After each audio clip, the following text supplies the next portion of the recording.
வணக்கம் நண்பர்களே. மதுரை அப்படின்னு சொன்னாவே உலக புகழ்பெற்ற சித்திரை திருவிழா நமக்கு முதல்ல ஞாபகம் வரும். இந்த சித்திரை திருவிழா அப்படின்னு பார்த்தீங்கன்னா, ஒவ்வொரு வருஷமுமே ஏராளமான லட்சக்கணக்கான பக்தர்கள் கலந்துப்பாங்க.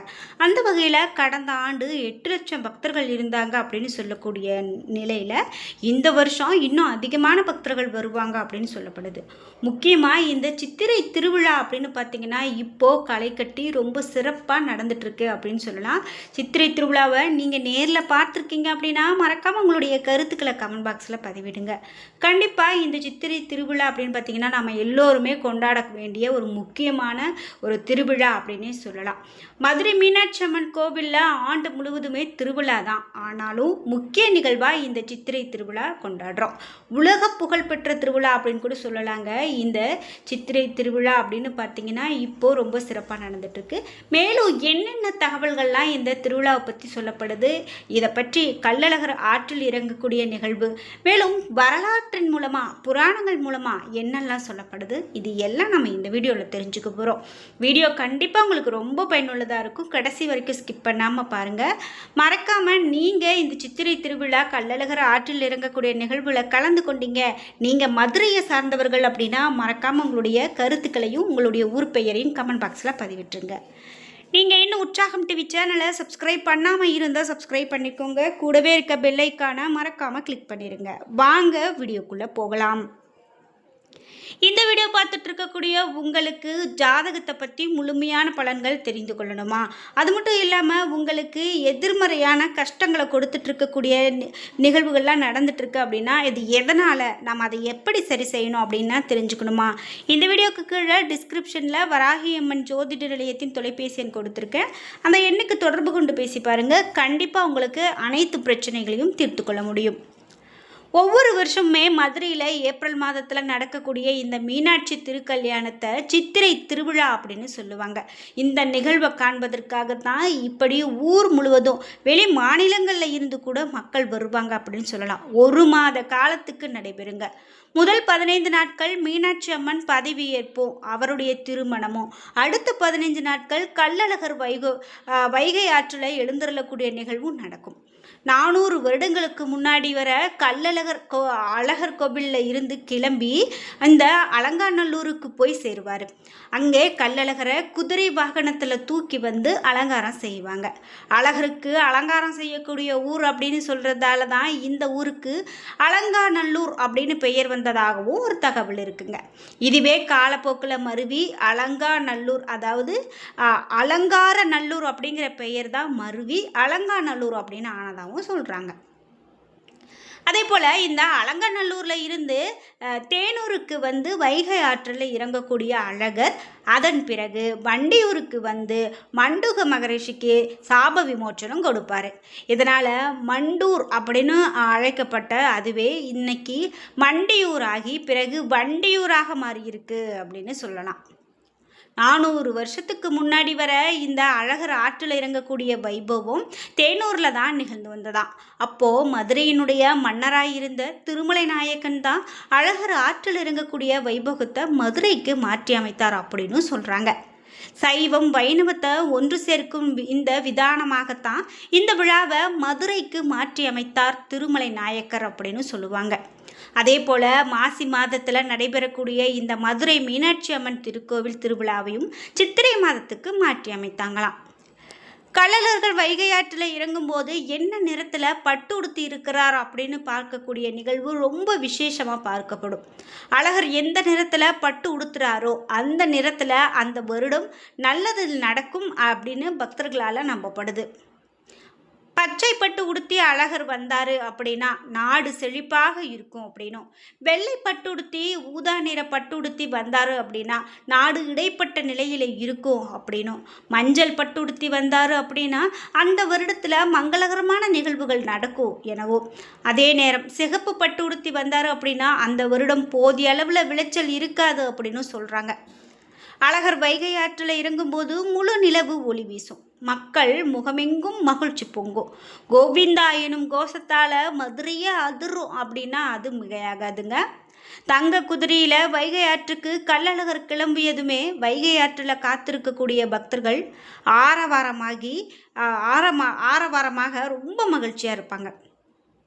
வைகையில் ஓடக்கூடிய நீரில் நின்று கொண்டு தன்னை தரிசிக்க காத்திருக்கக்கூடிய பக்தர்களுக்கான ஆடி அசைந்து கள்ளழகர் வருவதை காண்பதே ஒரு தனி அழகு அப்படின்னு சொல்லலாங்க. அப்படி இந்த கள்ளழகர் ஆற்றில் இறங்கக்கூடிய நிகழ்வு பார்க்கும்போது ரொம்ப ரொம்ப மகிழ்வாக இருக்கும் அப்படின்னு சொல்லலாம். முக்கியமாக இந்த நாளில் இந்த கோவிந்தா கோஷம் விண்ணை பிளக்கும் அளவுக்கு இருக்கும் அப்படின்னு சொல்லலாம். சரி, புராணங்கள் வழியாக என்ன சொல்லப்படுது அப்படின்னு பார்த்தீங்கன்னா, மதுரை மீனாட்சி அம்மனுக்கு சொக்கநாதருக்கும் கல்யாணம், அம்மை அப்பனுக்கு திருக்கல்யாணம் அப்படின்னா சும்மாவா, ஊரே விழா கோலம் கொண்டிருக்கும். 30 முக்கோடி தேவர்களும் பூதகணங்களும் மதுரைக்கு புறப்பட்டு வருவாங்க.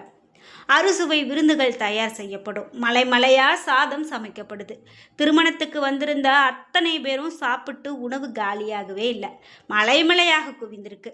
அதை பார்த்த அன்னை மீனாட்சி, உணவுகள் இவ்வளவு இருக்கே, என்ன செய்கிறது அப்படின்னு சிவபெருமான் கிட்ட கேட்குறாங்க. உடனே சிவபெருமான் குண்டோதரர்கள் இருவரை அங்கு வரவழைக்கிறாரு.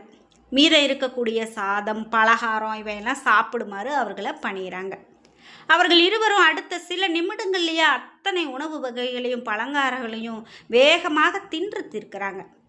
தாகத்தை தணிக்க பெரிய அண்டாக்களில் இருந்த தண்ணீரை மடக்கென குடிக்கிறாங்க. பெரிய அண்டாக்கள் எல்லாமே அவருக்கு சிறிய டம்ளர் போல இருக்குது. அந்த தண்ணீர் அவர்களுக்கு போதவே இல்லை. தாகம் தாகம் அப்படின்னு கத்துறாங்க. அப்போது சிவபெருமான் தன்னுடைய கையை பூமியில் வைத்து அழுத்த அங்கே ஒரு நதி உருவாகுது. அந்த நதி நீரை குடித்த குண்டோதர்கள் தாகம் தணிகிறாங்க. சிவபெருமான் தன்னுடைய கையை வைத்து உருவாக்கியதால் அந்த நதி வைகை அப்படின்னு, அதாவது வைகை என அந்த ஆற்றுக்கு புராண பெயர் வருது.